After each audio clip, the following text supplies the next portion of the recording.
Bonjour tout le monde. Bonjour, Bonjour Laurent. bonjour Lise, bonjour à vous tous. On va attendre quelques petites minutes que les gens se connectent. Est-ce que vous nous entendez bien pour ceux qui sont déjà connectés? Est-ce que vous nous voyez bien?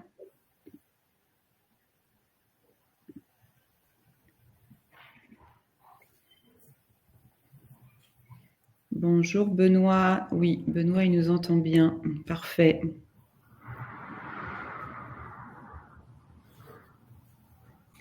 Super.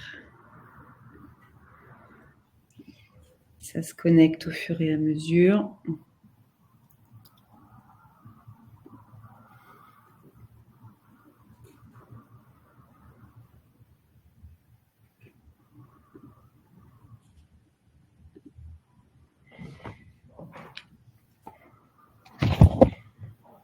Allez, c'est parti. On y va. Bon, bonjour aux nouveaux arrivants, bonjour à toutes et à tous et bienvenue à ce nouveau webinaire organisé par le phare. Nous allons parler donc ce matin avec Laurent d'innovation, de méthodes, d'outils pour booster vos projets digitaux en mobilisant vos équipes avec le design thinking. Donc j'ai le plaisir d'accueillir Laurent Orsibal qui est responsable Europe du développement digital de la société Parker. Donc, bonjour et bienvenue à tous dans ce webinaire. Alors, nous allons passer 1 heure ensemble. Ça va se découper avec un temps de présentation, d'échange, d'interview de 45 minutes. Et nous terminerons par une session de questions-réponses d'environ 15 minutes à la fin. Alors surtout, n'hésitez pas à poser toutes vos questions tout au long du webinaire. Vous avez un onglet en bas à droite questions. Voilà, donc on tentera de répondre à un maximum de questions à la fin. Je me présente, je suis Lise Bachelier-Lubin, je suis directrice du pôle conseil au phare, qui est une agence digitale qui guide depuis 25 ans les entreprises dans leur transformation digitale et qui conçoit des produits digitaux.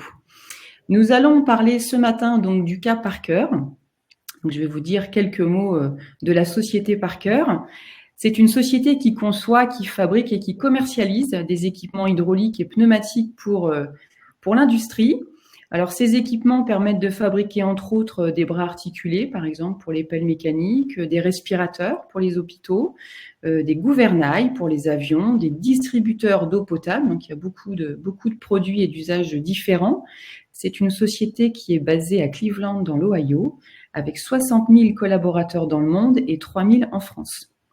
Alors toi, Laurent, tu es basé à Rennes, dans C'est ça, une filiale du groupe qui s'appelle FCGE, donc Fluid Connectors Group Europe, c'est ça. une entreprise qui fabrique des raccords instantanés. Je ne connaissais pas le mot raccord instantané. Et tu es responsable, donc Europe, des projets digitaux. C'est Est-ce ça. que tu peux nous expliquer un petit peu ta fonction et le périmètre de tes activités? Donc pour reprendre mon thé, je suis bien responsable du développement des outils digitaux d'aide à la vente et de l'ensemble des plateformes digitales pour ce groupe. Donc c'est un des groupes technologiques de Parker. Parker ayant plusieurs groupes dans l'aérospace, dans l'industrie lourde et dans l'industrie manufacturière. Donc moi, je fais partie d'une équipe Marcom aujourd'hui, dans laquelle on a voulu développer cette nouvelle fonction que je réalise aujourd'hui. Et plus particulièrement, je suis au sein donc du marketing et du développement business pour ce groupe technologique.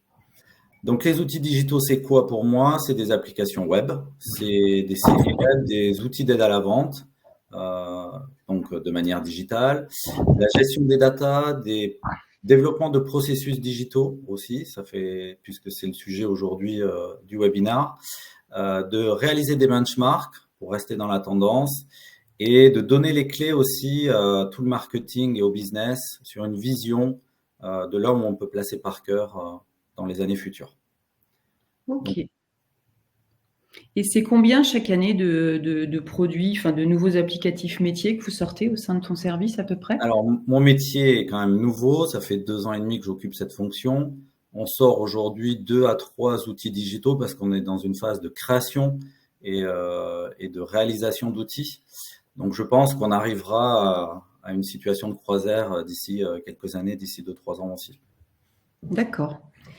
Alors, donc ce matin, le webinaire en quelques mots, on va vous parler donc d'une mission de conseil et d'accompagnement que j'ai menée aux côtés de Laurent.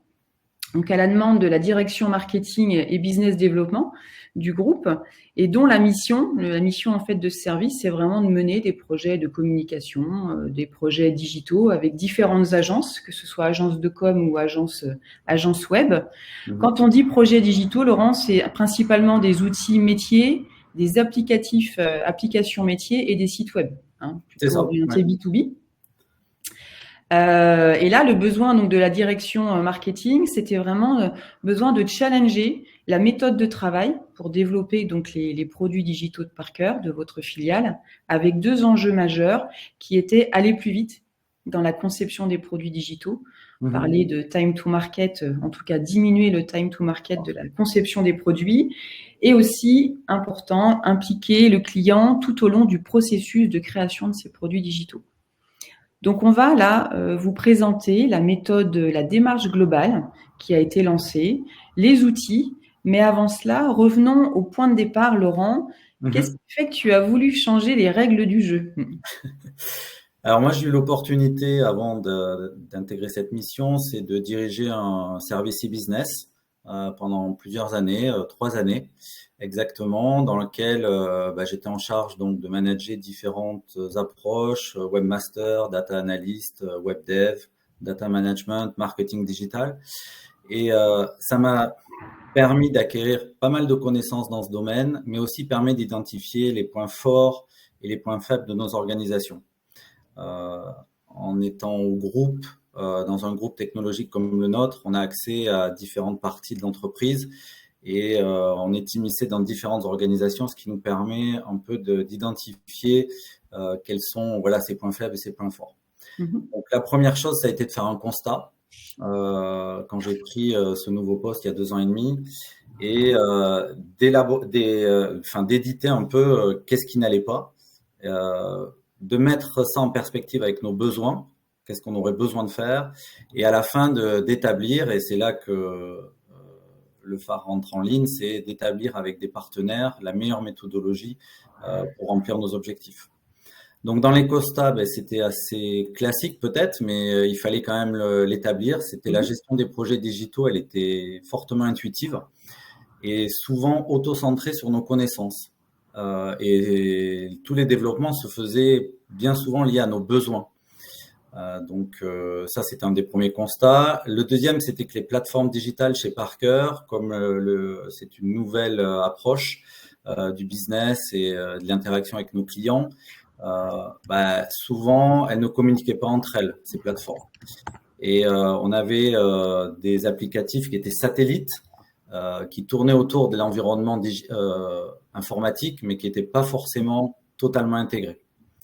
Donc, on peut imaginer l'expérience client derrière.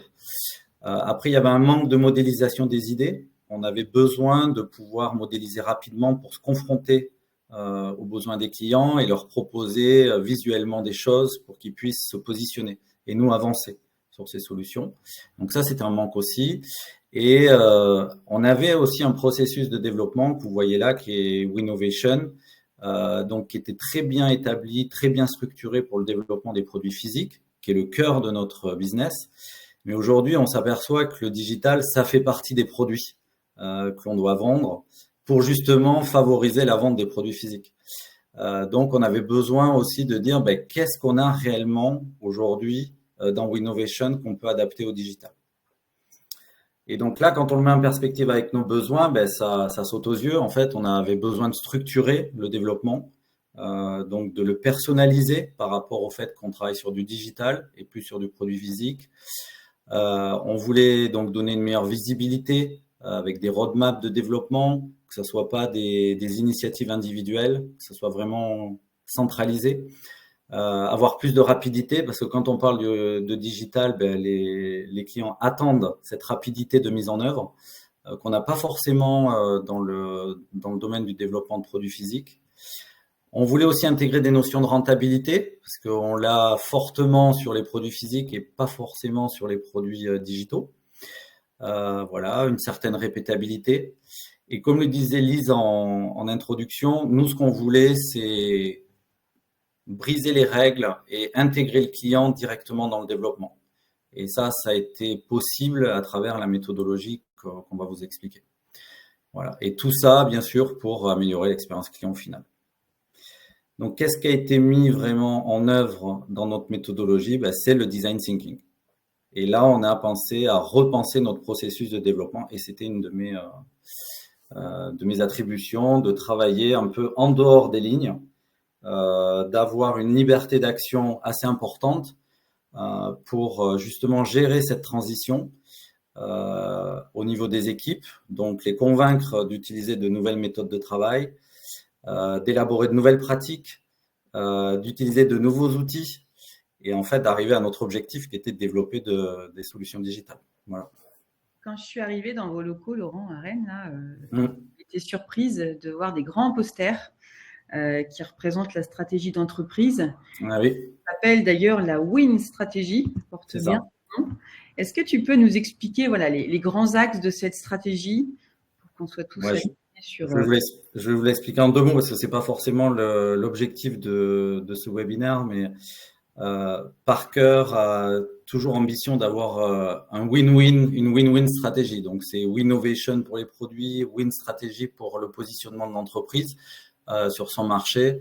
Et la Win Strategy, c'est la stratégie publique que l'on affiche auprès de tous pour dire comment l'entreprise va se positionner sur son marché.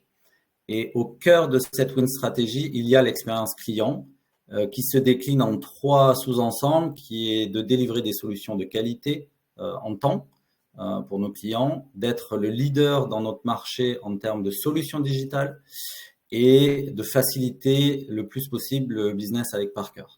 Donc ça, voilà, c'est affiché, c'est notre culture, c'est sur tous nos murs, dans tous nos bureaux, et c'est comme ça qu'on travaille. Alors, comment tu as réussi à faire le pas de côté? Parce que s'il y a ce poster avec déjà toutes ces stratégies qui est bien posée, comment toi, tu as réussi, Laurent, à faire le pas de côté? Avec quelle méthode Moi, ce et qui a quels résonné moyens? en moi, c'est le leadership dans le digital.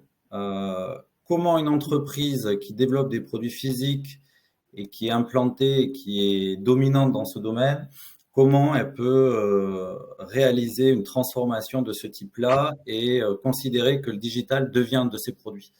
Et c'est ça en fait qui a été l'ADN en fait de ma réflexion. Et du coup, j'ai pris contact avec toi, Lise, pour dire est-ce qu'on n'a pas besoin d'une béquille en fait pour nous aider à le faire et de transformer un peu toute notre façon de penser pour intégrer de nouvelles méthodologies, comme j'ai dit tout à l'heure.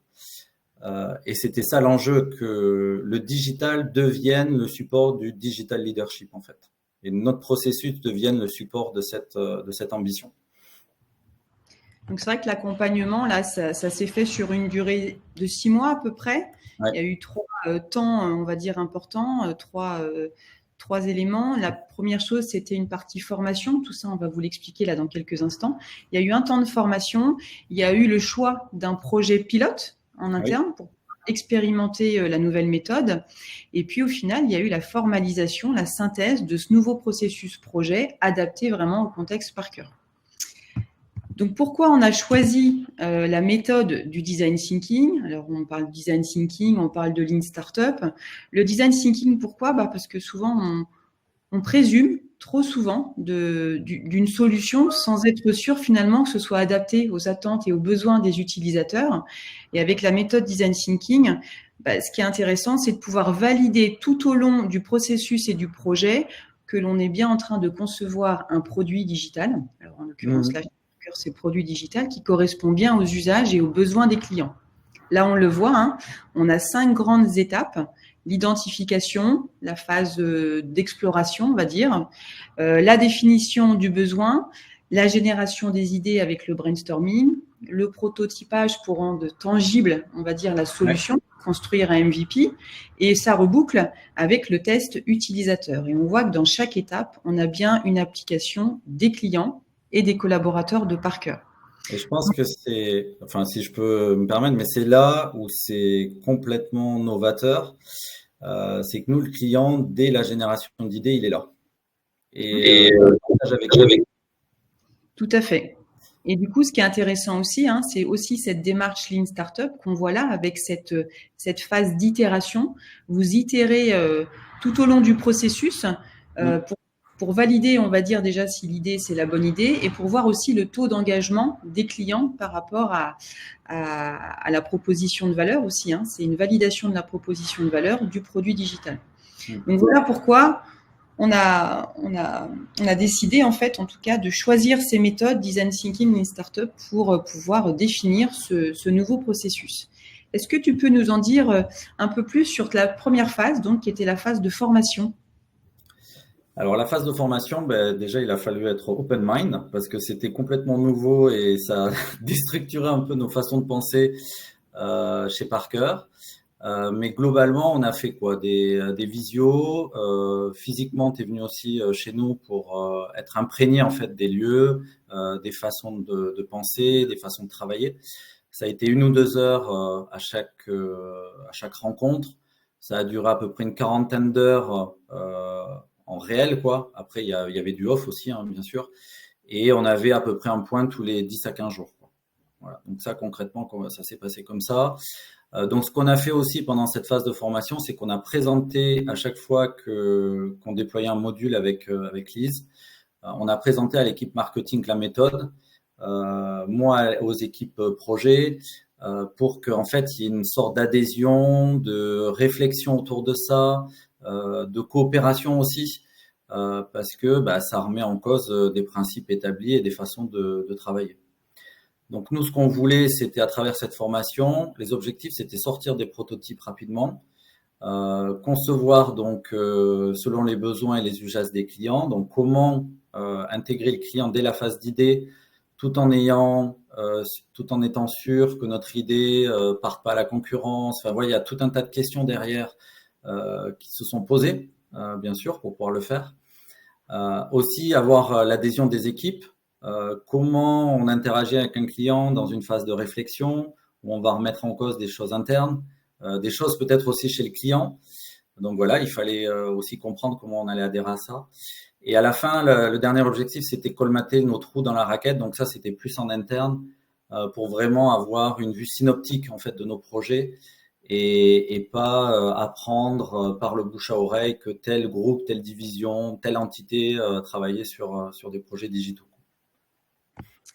Donc après cette première phase, en effet, de formation, hein, Mmh. l'idée, ça a été d'expérimenter sur un Ouais. projet. Donc, tu as choisi un projet interne qui était au démarrage. Alors ça, ouais, ça C'était tombait bien parce complet. que quand je t'ai contacté, on commençait à générer des idées sur un projet qui s'appelait le Host Selector. Donc on dirait un gros mot, mais dans son petit nom, il s'appelle aussi PHA, Parker Host Assembly Assistant. Donc c'est un configurateur en ligne. Donc c'est un applicatif métier. C'est un configurateur en ligne pour nos distributeurs, donc nos partenaires qui délivrent nos produits, quand ils ont un besoin d'assemblage du produit in situ. Et cet applicatif a la particularité aussi d'être personnalisable par magasin chez nos distributeurs. Donc en fait, ça devient un web store à la fin qui peuvent partager à leurs propres clients et avec des outils personnalisés, enfin des données techniques personnalisées. Ok. Et du coup, comment tu as introduit après vis-à-vis des équipes, hein, comment ça s'est passé avec les équipes pour lancer le projet avec cette nouvelle méthode? Tu as utilisé, je crois, des outils que vous n'aviez pas Non, pas l'habitude du tout. Bah, d'utiliser ça a en été interne. le moment de se lancer dans le grand bain. Donc là, ce qu'on avait fait, c'est qu'on a déjà essayé de, bon, comme tout projet, de lister bah, tout ce qu'on faisait, toutes les étapes, et d'ajuster les livrables, mais alors pas à travers des meetings, mais à travers des ateliers. Et donc, pour faciliter un peu cette façon de travailler différente du meeting, je vais peut-être expliquer ce que c'est, enfin meeting, réunion, pardon, la différence entre une réunion et un atelier. Oui, je Parce veux que bien. pour nous, ça a été une grosse différence. Euh, on a utilisé ce que vous avez à l'écran là, des boards connectés, dans lequel l'atelier permet de co-créer ensemble. Donc, il faut bien prendre conscience qu'on a le client dans la réunion, qu'on a les équipes projets, qu'on peut avoir des équipes métiers, qu'on peut avoir des gens qui ont un métier dans l'entreprise mais une fonction spécifique sur le projet.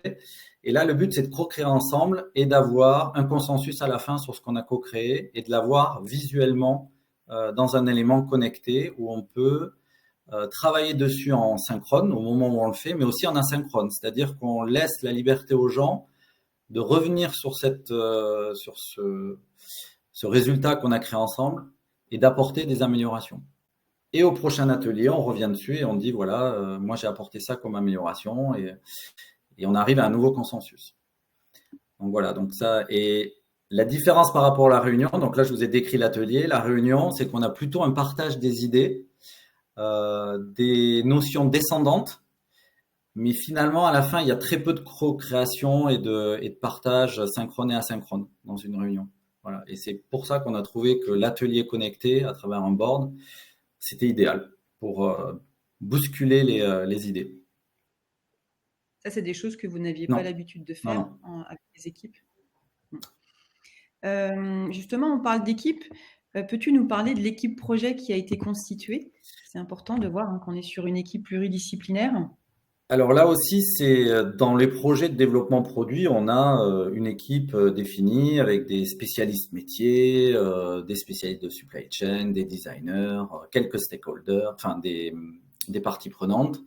Alors là, on a essayé aussi de changer un peu les règles et de dire dans l'équipe projet, déjà le cœur de l'équipe projet que vous voyez au milieu, ce sont les personnes qui ont vraiment travaillé sur la génération d'idées, le cadrage, etc.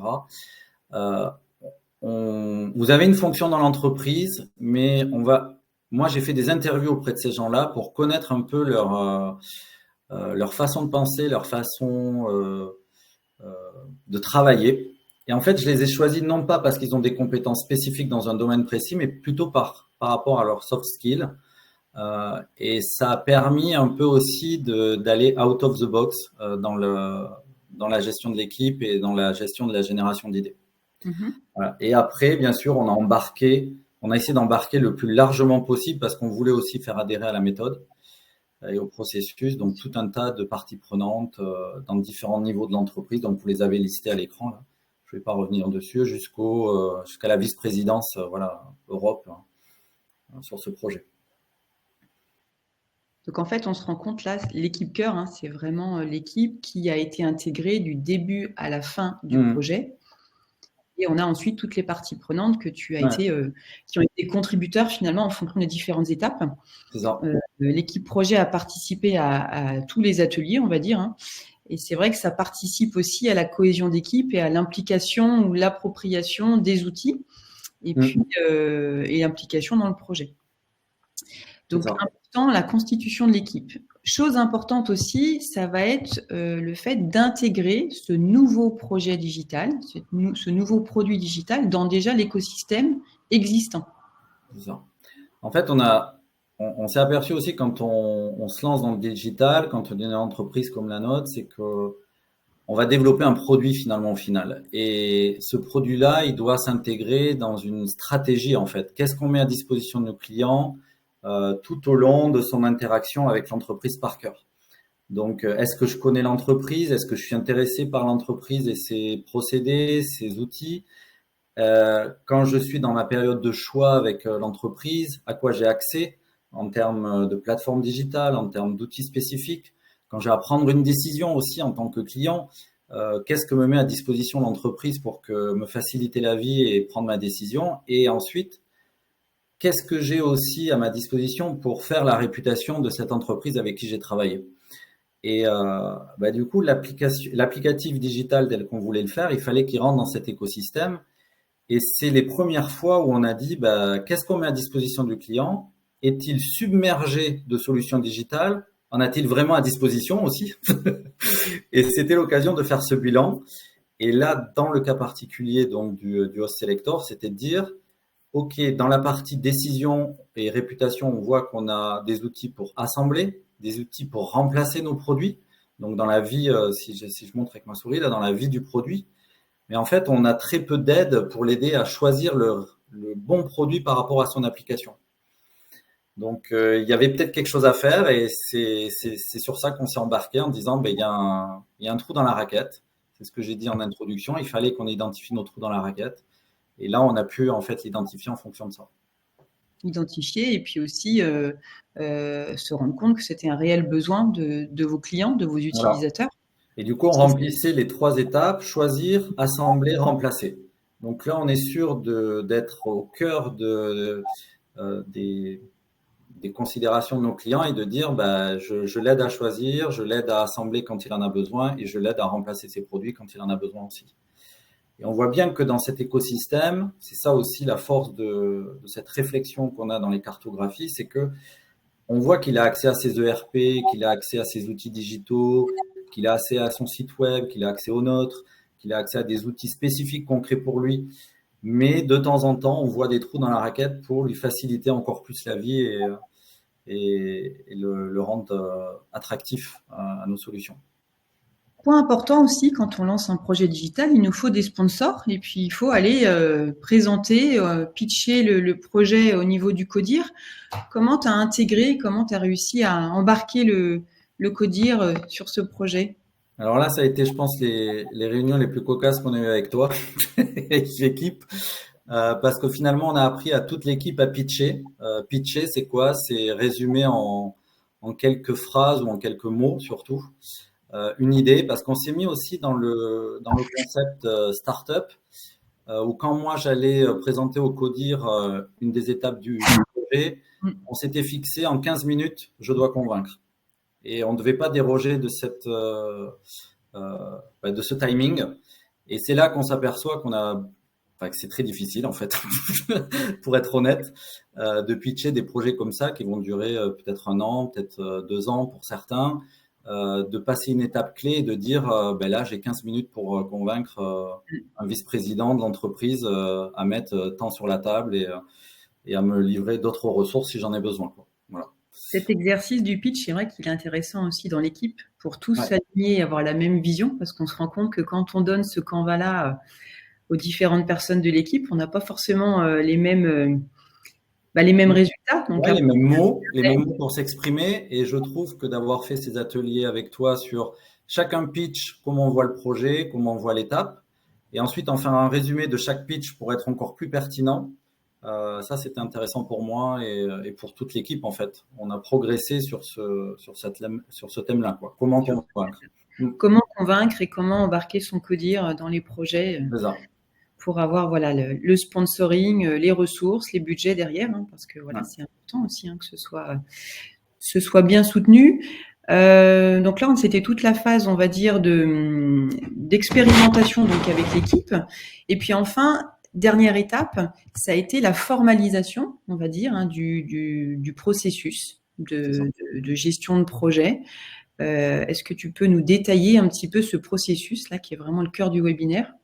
Oui, alors vous êtes peut-être resté sur la fin, sur le PHA qu'on a utilisé, mais je vous ai pas décrit toutes les phases pour arriver jusqu'au bout du projet, parce que le projet est sorti. Donc, on a bien un applicatif et il fonctionne très bien. Nos clients sont contents.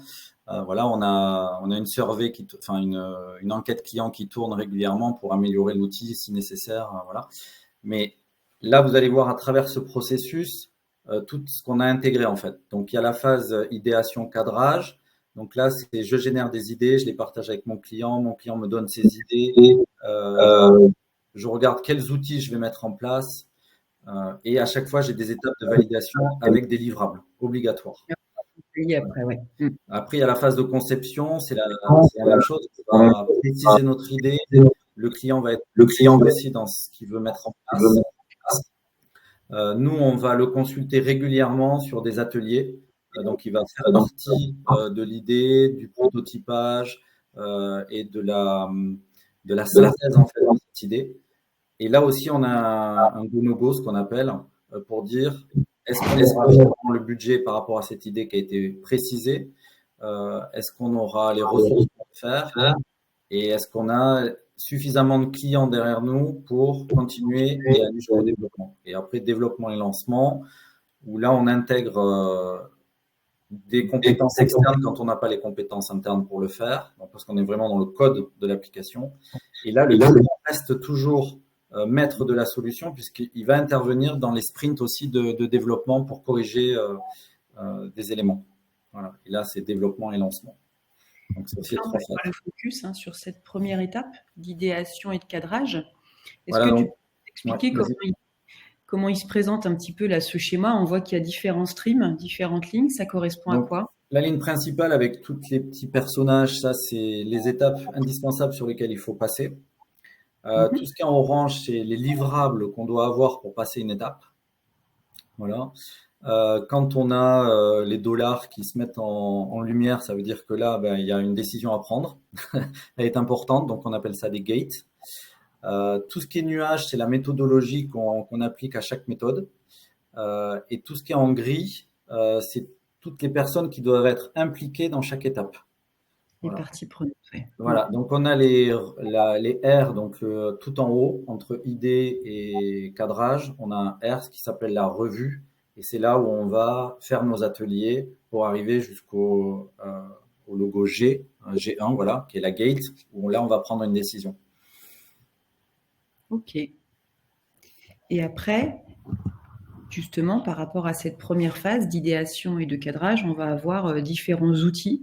C'est là où tu as commencé à constituer aussi ta boîte à outils en fonction qui dit nouvelle méthode dit aussi comment on va concrètement, si moi je veux passer la main à quelqu'un d'autre demain pour développer un projet comme ça, comment il va s'y prendre. Ok, il aura un process établi, comme vous l'avez vu, mais qu'est-ce qu'il va utiliser derrière pour passer les étapes, faire les livrables. Donc on a construit des boîtes à outils qui sont personnalisables à chaque projet, parce que chaque projet va être différent, ça on en est bien conscient. Mais par contre, on est sûr qu'on aura l'outil et la définition, ce qu'on appelle le schéma ou le modèle de l'outil qu'il faudra utiliser. Donc voilà, donc pour le brainstorming, on fait que des brainstorming en visio. On a trouvé que c'était beaucoup plus efficace que les brainstorming en ligne, enfin physique, parce que nos clients sont pas toujours avec nous, mais aussi les équipes peuvent être sur différents continents.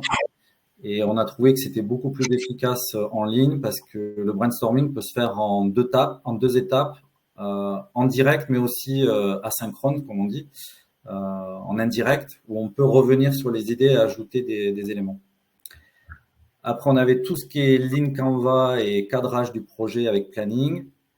Donc là, c'est le premier outil qu'on utilise dans le cadrage pour dire voilà mes données d'entrée, voilà les clients que je cible, voilà chez les clients que je cible les personnes que je vais cibler pour utiliser cette application, voilà mes contraintes, voilà la situation actuelle, voilà la concurrence sur ce domaine. Et ce qu'on voulait, c'est qu'en un slide, on puisse comprendre tous les tenants et aboutissants du projet.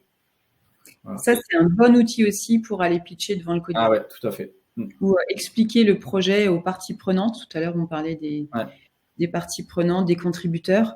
C'est vraiment une vue synoptique de tout le projet avec la segmentation client, les problèmes, la proposition de valeur qui est essentielle pour pouvoir derrière.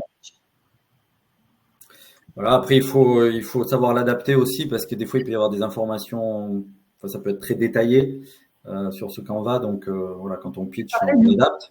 D'outils, de board, tu utilisais quoi là, comme outil en interne Alors, pour les boards, on a deux outils. Il y a les outils validés par Parker qui sont Teams, voilà, Microsoft. Et on a aussi des outils à part, donc là, qui sont les boards connectés que j'ai mis en œuvre et sur lesquels on a acheté des licences après. C'est Miro, par exemple, voilà, mais il y a d'autres fournisseurs. Moi, je fais pas de la pub pour Miro. Mais voilà, vous avez d'autres solutions pour faire des boards connectés, quoi. Et ensuite, juste le dernier élément, c'est le pré-budget, parce que qui dit première étape, il y a quand même déjà une validation de où on va. Parce que c'est bien joli d'avoir des idées, mais où on va, comment on va les concrétiser. Et on a aussi établi un cahier des charges où on a déjà toutes les contraintes informatiques de l'entreprise, toutes les contraintes qu'on peut avoir aussi extérieures dans le digital. Il n'y a plus qu'à lister en fait nos idées en termes de déploiement dans ces cahiers des charges pour commencer à consulter des partenaires ou des prestataires pour se donner une idée du développement. Voilà.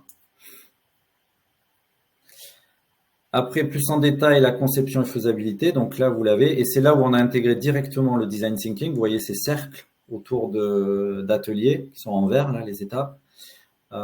Et c'est là où le client était au cœur des ateliers et au cœur des décisions. Voilà. Donc là, on a aussi notre boîte à outils. Donc la boîte à outils, c'est le protocole d'interview parce qu'on a des clients qui sont dans l'équipe projet, mais on a aussi des clients externes au projet qu'il faut aussi interviewer pour avoir d'autres données d'entrée. Et donc, on a établi des protocoles d'interview. Donc ça, c'est indispensable en marketing pour retracer un besoin. Voilà, mais là, c'est formalisé. On sait qu'on utilise ce type d'outils pour le faire. En fait, pour que tout le monde puisse poser les mêmes questions, avoir voilà. le même template et recueillir les mêmes besoins. Donc après, il y a beaucoup d'analyses quali à faire sur ça. Donc, c'est une des difficultés. Donc, nous, on préconise souvent l'enregistrement en visio ou en audio pour pouvoir après retranscrire les verbatim tels que et qu'il n'y ait pas de biais dans la retranscription des verbatim. Voilà. Combien vous en avez fait un entretien client? Alors, en général, on fait 10 entretiens quali. Okay. En plus des clients, en général, on en a entre 3 et 5 qui sont intégrés dans l'équipe projet. Voilà. Et ensuite, on fait, quand c'est nécessaire aussi, une étude quanti. Mais là, pour ce projet, on l'avait pas faite. L'étude quanti, c'est des améliorations qu'on fait maintenant pour les futurs. Quand on sait les fonctionnalités qu'on va mettre, on veut les valider de manière quantitative aussi. Voilà. Pas donc, uniquement que qualitative. On envoie un questionnaire en ligne. Ouais, voilà. Un form, type Microsoft Form, et puis on récupère les résultats. Alors après, un des outils, je pense, le plus structurant après le Lean Canvas, c'est le story mapping. Donc là, on part toujours d'une feuille blanche avec un cadre, on a un modèle, mais c'est quasiment une feuille blanche. Et là, dans l'équipe, on décrit chaque étape de manière la plus détaillée possible par rapport à la solution qu'on veut faire ou par rapport à ce que le client rencontre comme difficulté, par exemple, pour choisir un produit quand on est dans ce cas de figure. Et là, on veut étape par étape, mais on lui dit, vous choisissez quoi? Est-ce que vous prenez un catalogue? Est-ce que vous utilisez un outil spécifique? Est-ce que vous téléphonez à quelqu'un pour prendre des données techniques? Voilà. Là, on est vraiment dans le détail du détail. Et c'est ça qui structure en fait toute l'idée derrière et comment on va développer le projet. Le story mapping, c'est vraiment clé, quoi. Parcours client en fonction des différents usages. Ouais. Et comme tu le disais aussi, c'est d'intégrer les touch points. C'est quoi les points d'entrée et les points de contact? C'est ça. Qui peuvent être très différents en fonction des parcours. Du coup, on identifie dans le story mapping aussi quelles sont leurs habitudes, comment ils interagissent avec les outils actuels, avec ce qu'ils ont à disposition. Et du coup, on arrive à déceler à travers cette cartographie aussi des opportunités. Et ces opportunités vont nous servir comme levier pour le développement derrière.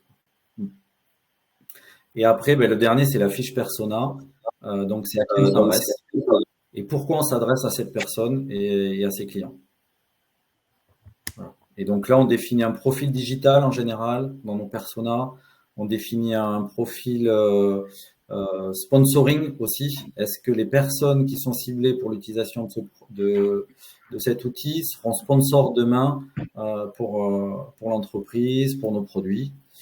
Voilà. Et ensuite, on essaie d'identifier dans les personas, ça c'est un peu nouveau, c'est quel va être son profil, comment on appelle ça, sa crainte, mais à travers sa façon d'être, et quel va être ce qui va nous permettre par rapport à sa façon d'être, à promouvoir notre idée.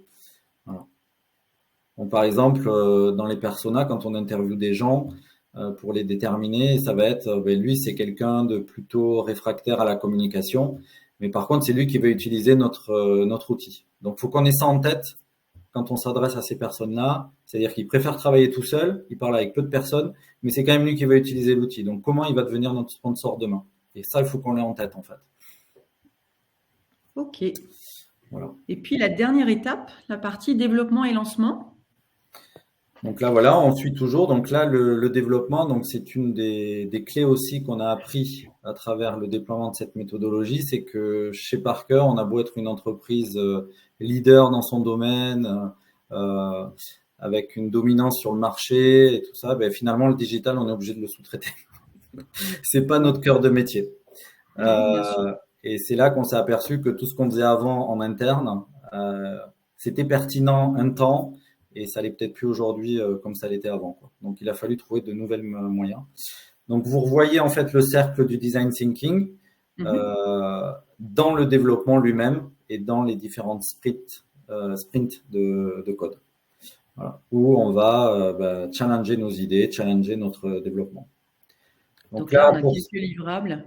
voilà, donc là aussi, on a notre boîte à outils, donc l'interface utilisateur, l'interface expérience client, et ça, on le concrétise à travers quelque chose que le client peut visualiser et sur lequel il peut s'exprimer. C'est beaucoup plus facile que sur des mots. Voilà, j'aime, j'aime pas. Voilà, c'est ça qu'on essaie de recueillir.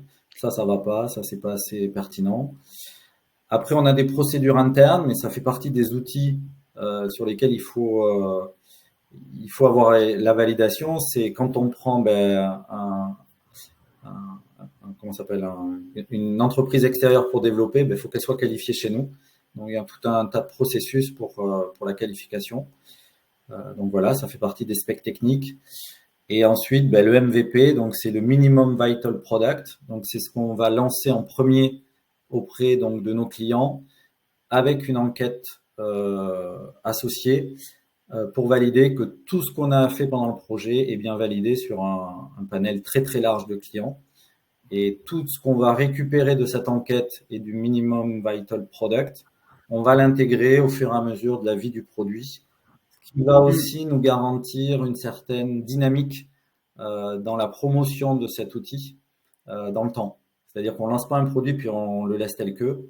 On va tous les trimestres, hop, faire une version nouvelle avec une mise à jour et ça permet aussi de revenir vers nos clients, de leur reproposer l'outil, de rediscuter avec eux, de reproposer les produits.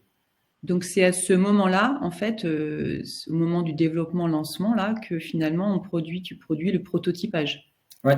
Alors C'est le une question MVP, nous, c'est accessible. quasiment le produit final, hein. Le MVP, on Ouais. n'est pas loin du produit final, hein. C'est Cécile qui demandait là dans les questions à quel moment est-ce que le prototypage arrive justement chez vous. Bah, là, on est dedans là, sur Ouais. cette phase de développement. Alors, le prototypage, il arrive bien avant, hein, dans les étapes de faisabilité. Déjà, on est capable de faire des UI, nous. Mhm. Ça, c'est une des forces aussi de ce qu'on a vu avec Lise, ce qu'on a pu, en prenant du recul, c'est qu'on a intégré beaucoup de savoir-faire aussi pendant cette formation. Et du coup, on est capable de faire des interfaces utilisateurs très simplifiées, mais qui nous permettent dès la faisabilité, la conception, d'avoir déjà des retours clients puisqu'ils sont ils sont dans notre équipe projet, quoi. Enfin, faut pas dissocier le client dans notre façon de faire maintenant des équipes internes.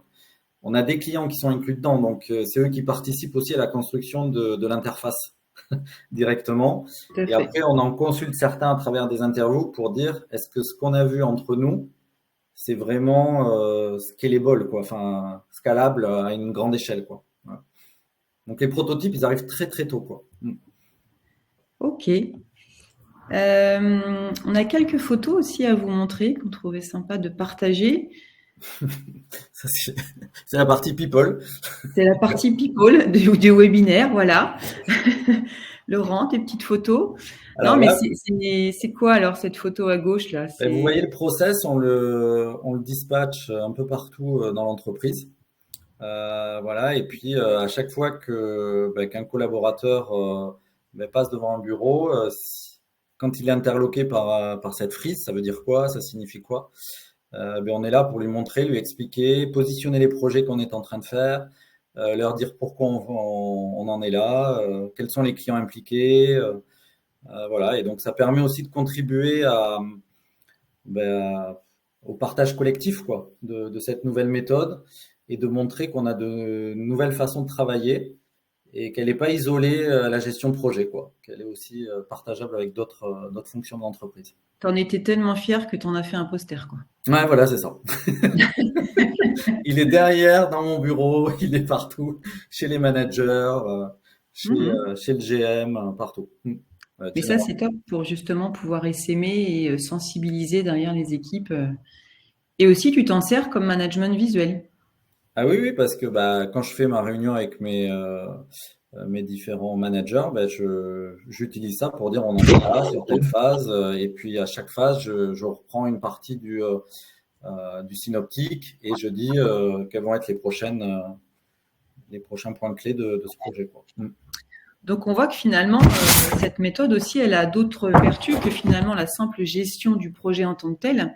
On est vraiment sur aussi l'accompagnement des équipes, l'appropriation des équipes, la sensibilisation, Ouais. le fait de valoriser les connaissances métiers. Ça, c'est un pan hyper important aussi finalement de cette démarche de design thinking.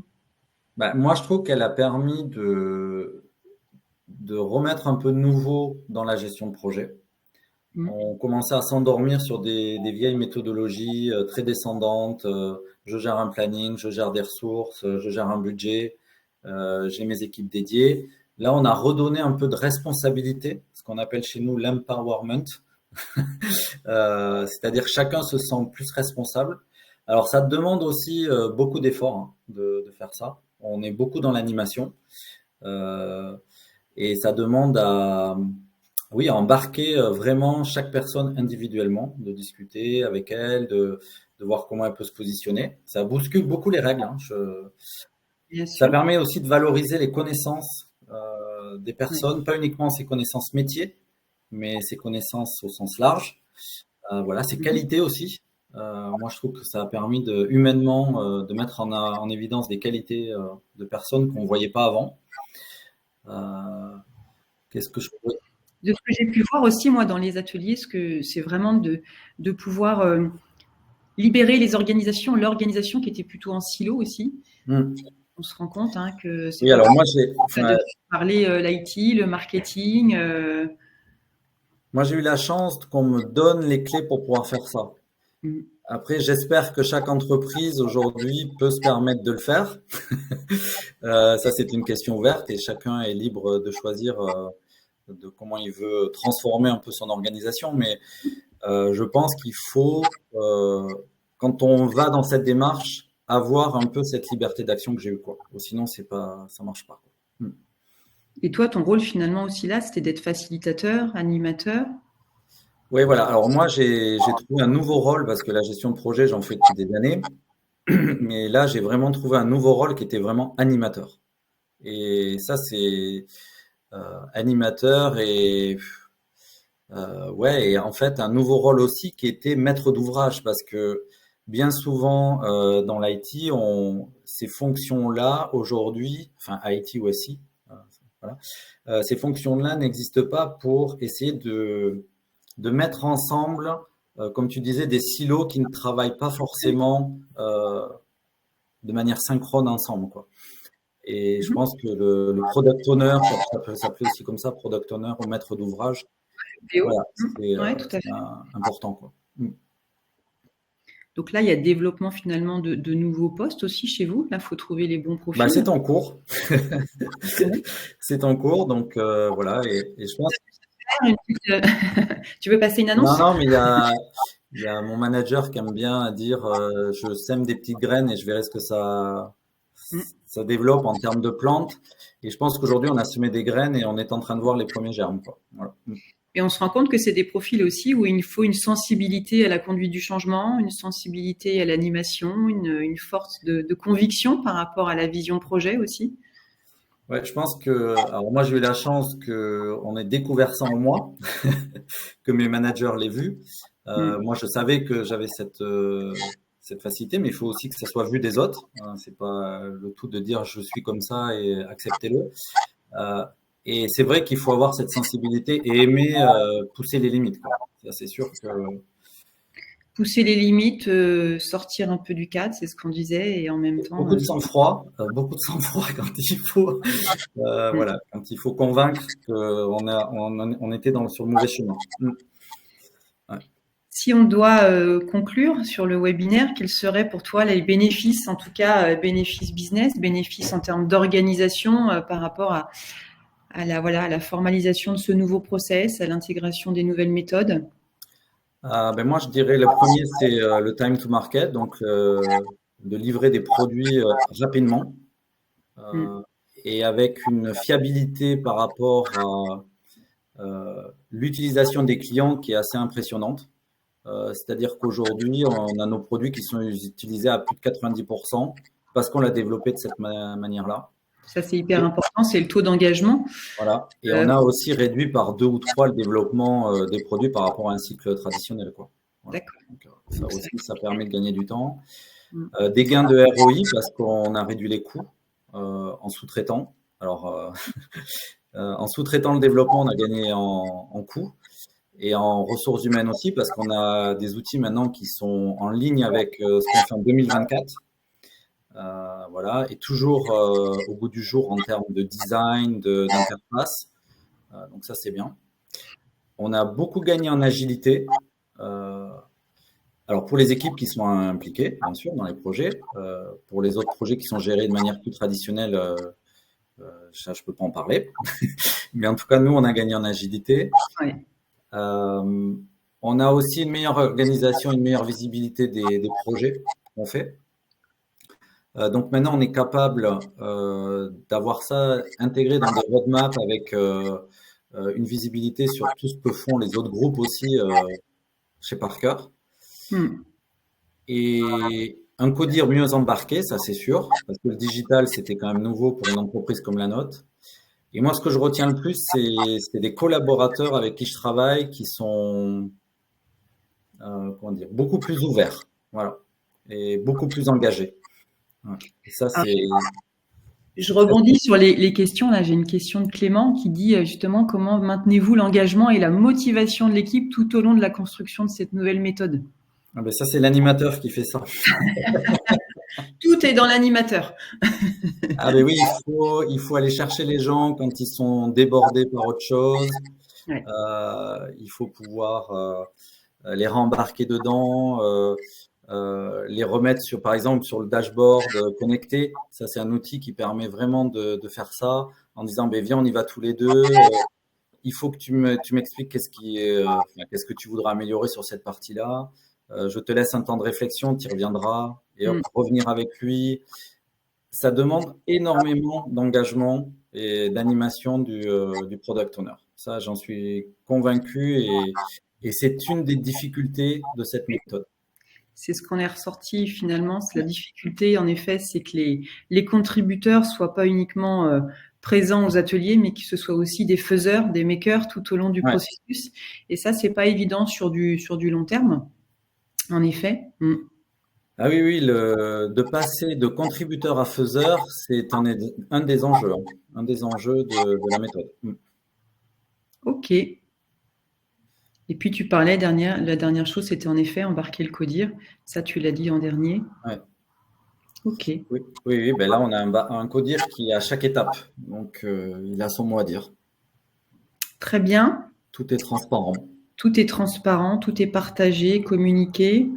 On a eu quelques questions. Alors, je t'en ai déjà posé deux, mais c'était la notion de prototypage là et d'engagement des équipes. On a Cécile aussi qui nous demande combien de temps a duré ce projet et combien de rendez-vous ou d'ateliers. Donc, le projet a duré 9 mois. On parle du PHA, hein, enfin celui que je vous ai présenté en exemple. Selector. Voilà, ouais. 9 mois. On a eu 10 ateliers pour développer toute la faisabilité et l'idéation. Ok. Et ensuite, le développement a duré maximum 3 mois, allez, vraiment maximum, en comptant le lancement. Donc, entre on va dire vraiment la première réunion sur le projet et la mise en production, si on peut appeler ça comme ça, 9 mois. la MEP, 9 mois. Ouais, le lancement commercial. Ah ouais, le lancement commercial auprès de la cible. Ok. Donc, c'est plutôt court pour un projet.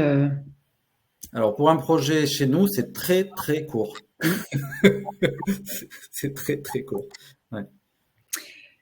On a Anaïs. Bonjour Anaïs. Comment composez-vous avec les équipes métiers du client s'il est nécessaire de les solliciter, surtout s'il y en a plusieurs, par exemple services clients et commerciaux? Alors, nous, avec le client, on a toujours une personne identifiée qui participe aux ateliers. Et c'est elle qui remonte l'information dans les équipes internes du client. Moi, j'interviens jamais directement dans des équipes chez le client. En fait, on a une personne qui est déterminée. Alors pour PHA, par exemple, on avait une personne des sales, si je prends un des distributeurs, voilà, qui était sur le terrain. Pour un autre distributeur, on avait une personne qui était au customer service, donc elle qui récupérait les commandes. Et pour un troisième distributeur, on avait une personne qui était au département engineering. Voilà, puisque c'était nos cibles. Pour la. Ah oui, et non. Et à la fin, on a intégré un quatrième client parce qu'il fallait quelqu'un à la maintenance, puisqu'on voulait quelqu'un qui assemble aussi les produits. D'accord. Donc moi, ce sont mes interfaces avec les clients. Donc ces 4 personnes-là géraient l'information qu'on partageait en atelier, et c'était à elles de retranscrire s'il y en avait besoin en interne chez le client. Ok. On a une question. Comment se passe la relation, les interactions avec la DSI? Là, moi, j'ai travaillé out of the box. Donc, c'est des fonctions qui n'existent pas chez Parker, ce qu'on fait. Le développement web, ça n'existe pas. La DSI est centrée sur les réseaux informatiques, les équipements informatiques et sur les ERP, je ne sais pas comment on appelle ça, les systèmes de gestion, voilà, de production. Et donc moi, on est vraiment une nouvelle fonction dans la DSI. Donc moi, j'avais juste embarqué les managers des divisions concernées par ces produits pour qu'ils soient informés de comment on travaillait, de la méthode. Ils pouvaient participer à tous les ateliers, ils n'ont pas participé à tous les ateliers. Mais voilà, après, la fonction, elle est toujours pas intégrée au DSI. On est à part. Donc, ça veut dire que tous les développements digitaux qui se font sur des outils digitaux pour vos clients se font pas en interne. C'est forcément externalisé au niveau des développements. Voilà. Après, par contre, on impose l'hébergement au sein de nos serveurs. On veut aucune solution qui soit hébergée sur des serveurs étrangers à l'entreprise. Ok. Donc après, on devient propriétaire de la solution une fois qu'elle est développée.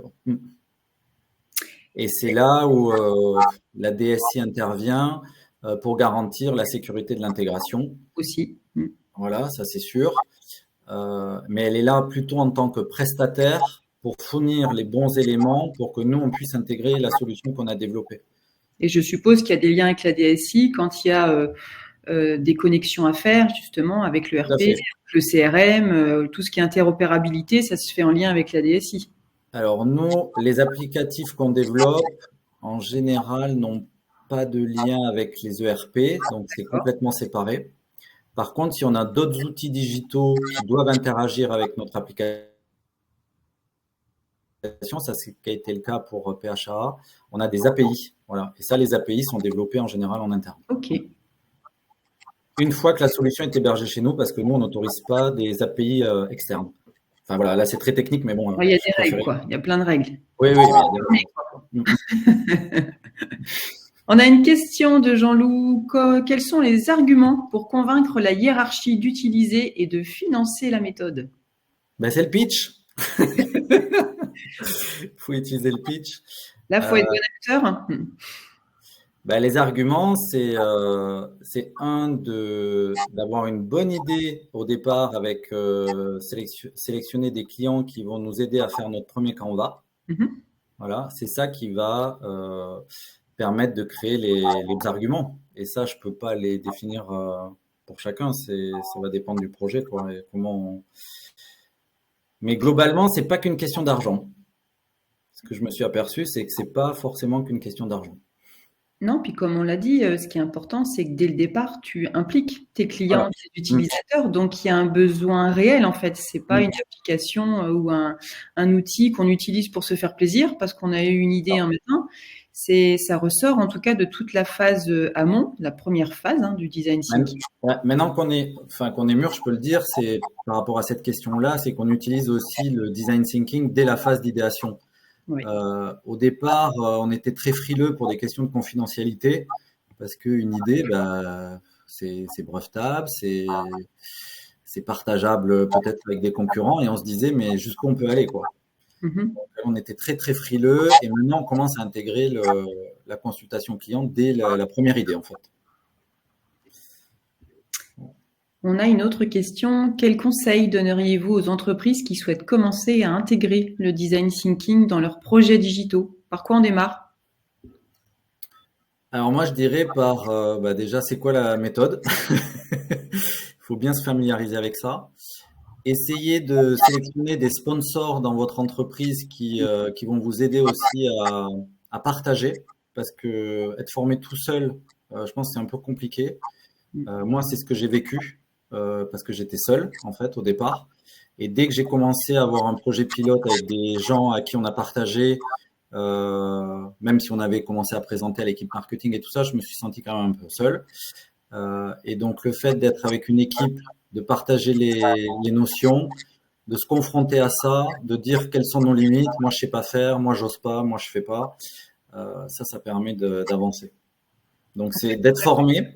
Ouais, Si je résume, c'est d'être formé, de pas être tout seul quand on est formé et d'avoir tout de suite un projet sur lequel on peut l'appliquer. c'est ça, exactement. De mettre en pratique. Ouais. Ou sinon, ça reste que de l'abstrait et inintégrable. Mm, mm. Mm. Ok, ça fait 1 heure qu'on est ensemble. Je crois que. Est-ce que vous avez encore des questions? Là, j'en vois plus. Je pense qu'on a répondu à peu près à toutes vos questions. Merci en tout cas, Laurent, pour ton retour d'expérience. Merci de m'avoir invité. C'est un plaisir. Merci à tous les participants aussi. Un grand merci. On vous a présenté une façon de faire. Il y en a d'autres. C'est pas la seule façon de faire pour pouvoir embarquer, intégrer le design thinking dans les méthodes, revoir les méthodes projet. Il y en a plein d'autres. Là, c'était axé très B2B. C'est aussi faisable sur le B2C. Important, il y aura pour ceux qui sont arrivés un petit peu en retard ou pour ceux qui ont raté, il y aura un replay qui va être disponible et accessible sur le feed LinkedIn donc du phare dès demain. Si vous avez d'autres questions auxquelles vous n'auriez pas pensé sur l'instant ou si vous êtes intéressé, voilà, pour pouvoir échanger, n'hésitez pas à nous contacter. On vous remercie en tout cas vivement pour votre participation, vos échanges, vos questions et on vous dit à très bientôt. On vous souhaite une très très belle journée. Merci. À bientôt. Au revoir. Au revoir.